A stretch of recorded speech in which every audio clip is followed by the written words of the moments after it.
Rick Dale didn't just step away from the spotlight, he disappeared in a way that left everyone uneasy. One day, he was America's favorite fixer, turning rust into gold on national television, and then, almost overnight, he closed the doors, went silent online, and vanished from the world he helped build. No warning, no announcement, nothing. People assumed he was taking a break, but the truth was stranger. There were signs, small ones, that something was breaking behind the scenes. A man who could repair anything suddenly walked away from everything. So, what really happened behind those locked shop doors? And after choosing to disappear, what is Rick Dale actually doing now? Stay with me because the answer is not what anyone expected. Long before Rick Dale appeared on any television screen, he was a kid in Nevada surrounded by things most people would have thrown away. His family didn't have the luxury of replacing broken tools or buying shiny new toys. If something stopped working, it was Rick's job to bring it back. Rusted bikes, cracked metal frames, old appliances, whatever landed in the junk pile somehow ended up in his hands. Those long afternoons spent taking things apart taught him patience, but they also taught him something far more powerful, that even the most forgotten pieces can be brought back to life with enough care. What viewers would later admire on TV wasn't talent he discovered as an adult, it was a survival skill he'd been sharpening since childhood. Fixing things became his language, his escape, and eventually his purpose.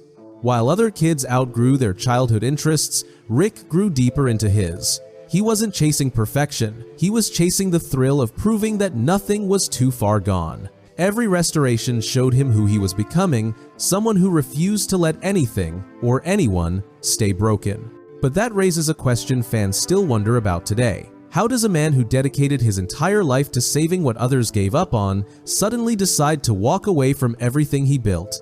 And what moment from his early life quietly predicted the struggle he would face years later when fame came knocking? The clues were already forming long before the world knew his name. As Rick moved into adulthood, that childhood instinct to repair anything he touched turned into a craft people couldn't ignore. He wasn't just polishing metal or fixing dents, he was restoring memories, pieces of the past that meant something to someone. Word spread slowly at first. A friend needed an old sign fixed. A neighbor wanted a vintage bike restored. Someone else had a rusted-out Coke machine that had been sitting untouched for years.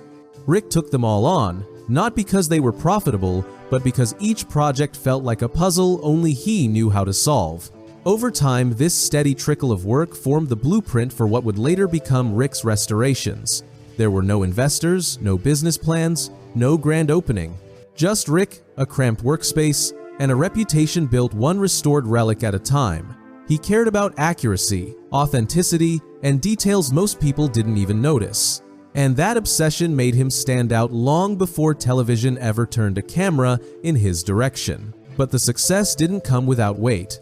Rick handled every repair himself, often late into the night. Bills stacked up, deadlines piled on, and the pressure to keep his small operation alive never seemed to slow. Still, he pushed forward, convinced that the next project might finally keep the doors open a little longer.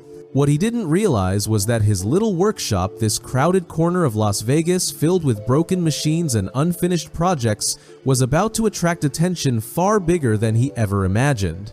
And that attention would change everything in his life, both for better and for worse. But here's the curiosity. Every fan eventually asks, what exactly happened inside that shop that caught the eye of a network watching from thousands of miles away? The moment was small, almost accidental, but it set Rick on a path he never expected. Rick never set out to become a television personality. He wasn't chasing fame, and he certainly wasn't trying to build a brand. All he wanted was to keep the doors of his little shop open. But fate has a strange way of stepping in when you least expect it. One afternoon, while Rick was knee-deep in a restoration project, a crew member from another show walked into the shop with a simple request. Could Rick fix something for them fast? Rick did what he always did. No hesitation, no excuses.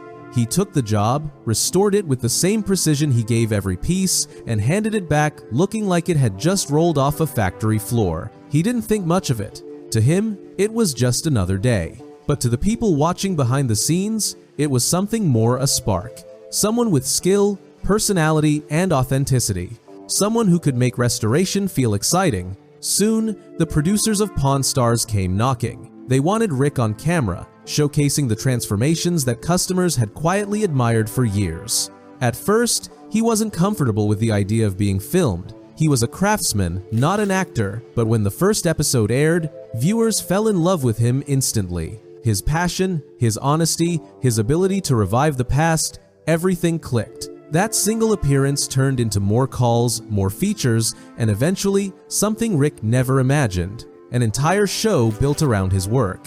A show that would turn his small shop into a landmark and his name into an American brand. But with that sudden rise came a new kind of pressure, one that didn't care about long nights or careful craftsmanship.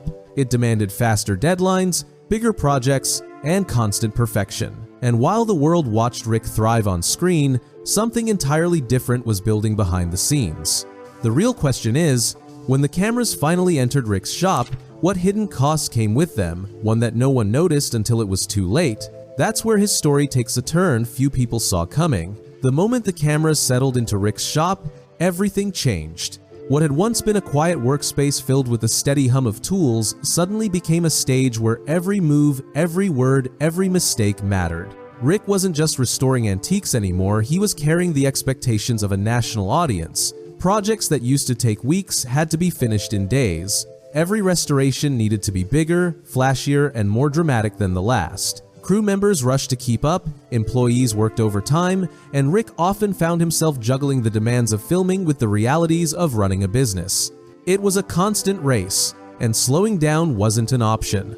Behind the smiles and the cheerful tone viewers saw on TV, the pressure was relentless. Machines broke, parts didn't arrive on time, customers changed their minds, and deadlines tightened even further. There were nights when Rick barely slept, nights when the shop lights stayed on long after the cameras went home.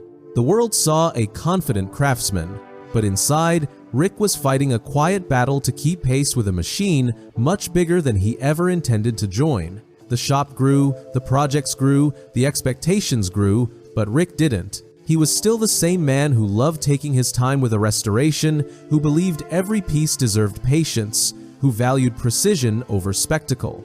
And slowly, the tension between who he was and who the world wanted him to be started to pull him apart. Employees felt it, family felt it, even Rick felt it, though he pushed the feeling down every time another episode aired. Because once the cameras are rolling, once an audience is watching, stepping back doesn't feel like a choice. But here's the question that shaped everything that came next. How long can a man built on patience survive in a world built on pressure? And what happened inside Rick's own circle that made the wait impossible to ignore anymore? That's when the cracks that had been forming quietly for years finally began to show. As the pressure inside the shop grew, the people closest to Rick began to feel it most. What started as small disagreements slowly turned into long stretches of silence, short tempers, and arguments that didn't sound like the family viewers saw on television. The shop wasn't just a business anymore, it was a storm building in slow motion.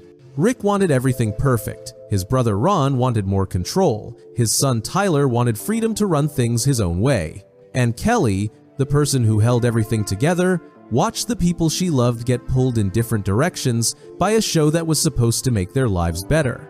Customers kept pouring in, deadlines kept shortening, cameras kept rolling, and the small cracks between family members grew wider with every project. What fans saw as a happy, tight-knit team was, in reality, a group trying to protect each other while being stretched to the edge by the demands of fame. Arguments became common over money, over work, over who carried more weight than the other. Rick tried to keep everyone focused, but holding a family together while holding a business together while holding a show together, it was too much weight for one person.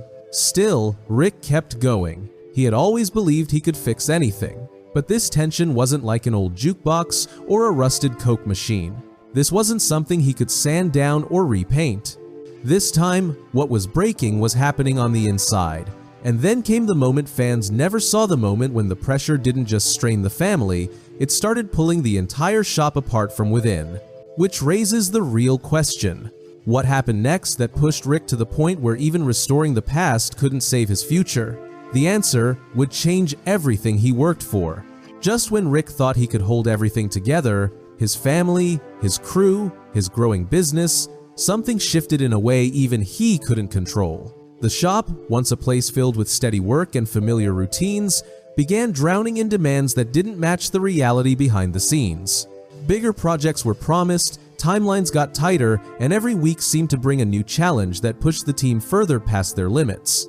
What viewers didn't see was the cost of keeping such a massive operation alive. The overhead, the staff, the equipment, the materials, everything became heavier, more expensive, and harder to manage. And each time something went wrong, it wasn't a minor setback, it was a blow that chipped away at the stability Rick had worked years to build. On the surface, the shop looked like it was thriving. Tour buses stopped outside, merchandise flew off shelves, and fans lined up hoping to catch a glimpse of Rick. But behind those smiling selfies and signed t-shirts, the work was taking a toll on the people actually holding the place together. Everyone was exhausted, running on empty, and trying to keep pace with expectations that felt less and less realistic. Rick felt it too.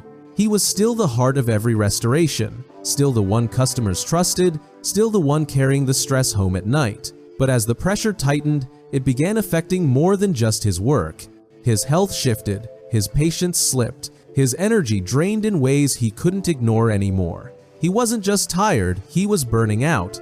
And with burnout came the moment he had always feared, the realization that no matter how talented he was, no matter how much he pushed himself, some things simply couldn't be fixed by sheer will. Not machines, not businesses, not even the man trying to keep it all running. But what was it? What single decision, conversation, or breaking point finally made Rick realize that everything he built was beginning to collapse around him? That moment was the first sign that his life was about to change forever. There wasn't a dramatic announcement, no public breakdown, no loud goodbye. The change came in silence, the kind that only people inside the shop truly felt.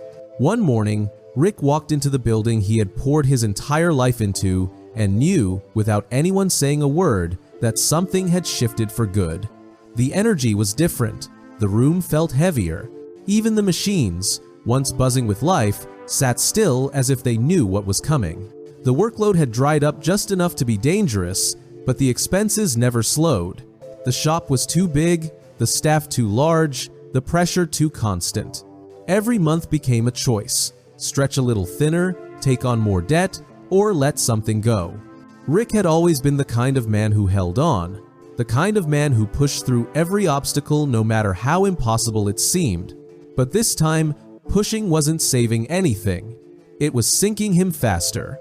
When he finally gathered everyone together, there were no angry speeches or tears he tried to hide behind his glasses. There was just honesty. He told them the truth that he couldn't keep carrying a weight that had been crushing him for years. Some employees cried, others tried to stay strong. Everyone knew it wasn't his fault. They had seen the strain in his face, the exhaustion in his voice, the way he kept trying to fix problems money and time just wouldn't allow anymore. And then came the moment no one talks about publicly, the day Rick locked the doors for the last time. No cameras were there. No fans knew. No network sent a thank you. The lights flicked off, the shop went quiet, and the man who built a life around restoring the past was suddenly standing in the middle of a future he didn't recognize. But here's the part that fans still don't fully understand. What does a man do when he loses the place that gave him purpose? Where does he go when the world he built disappears overnight? Rick didn't vanish out of defeat. He walked away with a plan, one nobody expected, and one that would reshape his life in a way fame never could. After the doors closed, Rick didn't announce a comeback or offer an explanation. He didn't post a long message online, didn't blame anyone, didn't defend himself. He simply disappeared. His social media went silent. Updates stopped overnight. Fans kept asking where he went, but the man who once lived under constant cameras suddenly chose complete quiet. At first, people assumed he was taking a break, maybe a short vacation, maybe some time with family. But weeks passed, then months, and it became clear this wasn't a break, it was a full retreat. The man who restored America's forgotten treasures wasn't restoring anything publicly anymore, and the silence around him created more questions than answers. Rumors spread quickly. Some people whispered he was bankrupt. Others said he'd sold everything and walked away from the industry entirely. A few believed he was dealing with health issues. There were theories about lawsuits, secret arguments, falling outs, even speculation that he'd left Las Vegas altogether. The truth was far simpler but far deeper. Rick needed to breathe again. For the first time in years, he woke up without deadlines, without camera crews, without the constant weight of expectations. He didn't owe anyone a smile or an explanation. He didn't have to perform, and in that emptiness, something unexpected happened. Rick began to rediscover the parts of himself he had buried under schedules and stress. He spent time with Kelly, real-time, not rushed lunches between shoots or exhausted conversations after midnight.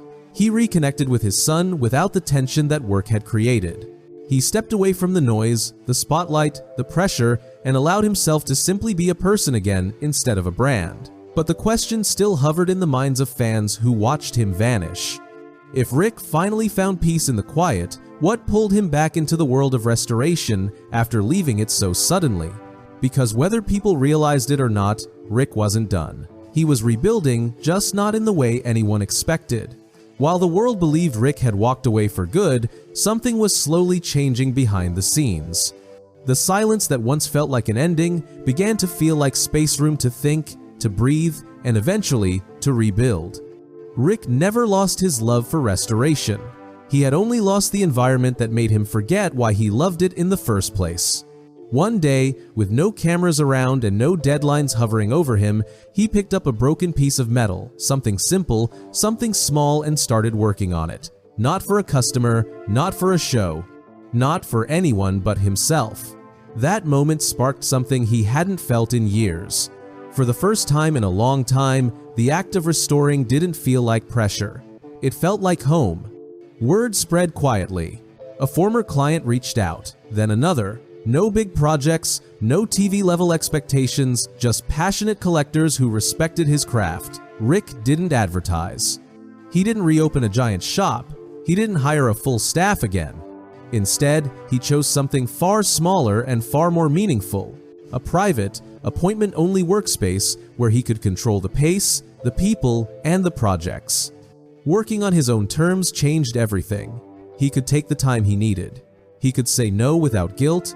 He could choose pieces that challenged him creatively instead of relying on what made good television. Slowly, the joy came back. The spark returned. The man fans feared was gone forever was quietly rebuilding the life he truly wanted. And as more collectors reached out, Rick realized something important. He didn't need a giant audience to do what he loved. He only needed the freedom he lost along the way. Fame had given him visibility, but it had also taken something irreplaceable: peace. Now he finally had it back. But even as this quiet comeback took shape, one thing still surprised fans the most. If Rick returned to restoration privately, what became the center of his life now that work no longer controlled him? That answer reveals a different side of Rick Dale, one the cameras never captured. As Rick settled into this quieter life, something unexpected happened. The distance from fame didn't make him feel smaller, it made him feel whole again. Without cameras following him, without a crew rushing him, without strangers depending on drama to stay entertained, Rick finally had the space to look at his life with clarity he hadn't felt in years. He began spending real time with the people who mattered most. Kelly wasn't just his business partner anymore, she became his anchor again. The two of them took back the simple routines fame had interrupted.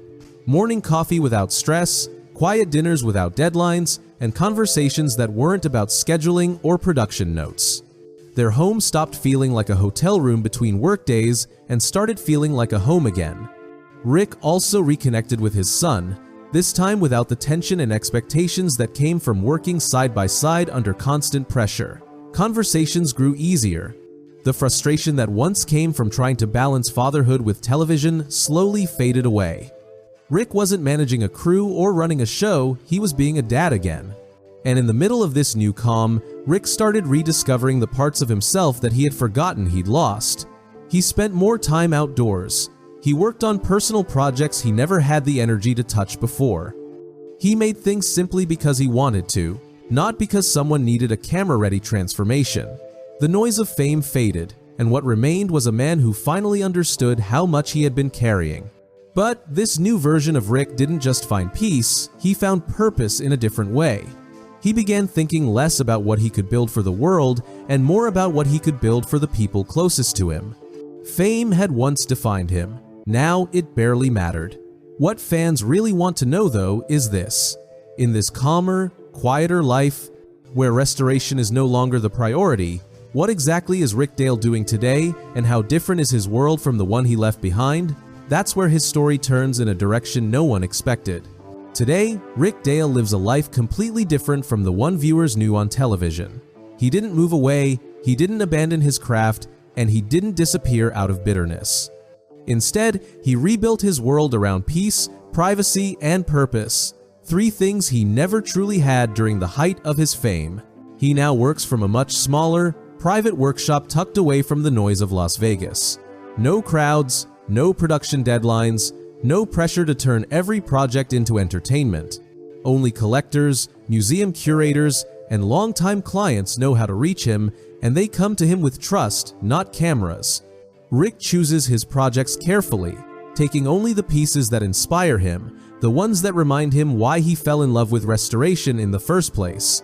Away from TV, he and Kelly run a modest online store together, custom metal art, handcrafted signs, and limited-run pieces that Rick creates at his own pace. It's not a massive operation, and that's exactly how he wants it. He's no longer chasing numbers or ratings, he's creating things because they bring him joy. Rick also spends more time teaching than restoring. At car shows and restoration events, he quietly shares decades of experience with younger builders who grew up watching him. There's no spotlight, no scripted enthusiasm, just a master craftsman passing on the skills that shaped his life. Some weekends, he even mentors small restoration shops that are trying to avoid the same mistakes he once made under the weight of fame. But perhaps the biggest change is how much time he now dedicates to himself. Rick goes days without touching a camera or posting online. He spends afternoons with Kelly, helps his family behind the scenes, works on personal builds, and enjoys a routine not dictated by network contracts. He isn't chasing the past or trying to reclaim the spotlight. He's protecting the piece he fought so hard to find. Still, one question remains, the one only Rick can answer. After rebuilding his life from the ground up and finding freedom outside the spotlight, what made him decide that walking away was worth more than staying famous? That final truth reveals more about Rick Dale than any TV show ever could. If Rick Dale's journey surprised you, you're not alone. His story is a reminder that sometimes stepping away takes more strength than staying in the spotlight. If you want more untold stories like this, stories the camera's never fully captured, make sure you hit the like button.